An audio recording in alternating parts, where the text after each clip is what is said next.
noi înțelegem necesitatea, acum este timp să mai contestăm. Problema este, nu corect, după ce au fost carantinați la locul de muncă sau urmează să le fie diminuate drepturile salariale. Asta reclam. Ori Ministerul sau doamna Turza, o să-i transmitem și dumneavoastră documentul despre care vorbeam cu toate întrebările și sperăm și eventual să-i transmitem și situațiile concrete din județe, acolo unde se întâmplă asta. Înțeleg că dumneavoastră se ocupă de...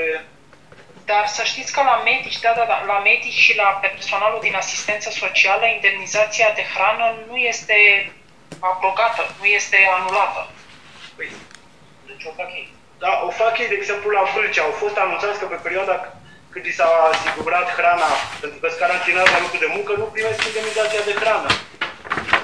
Păi eu înțeleg, dar hai să ne uităm împreună pe actul normativ care șertează medicii și personal din asistența socială și să vedem de ce se interpretează eronat și să vedem cine trebuie să facă ce.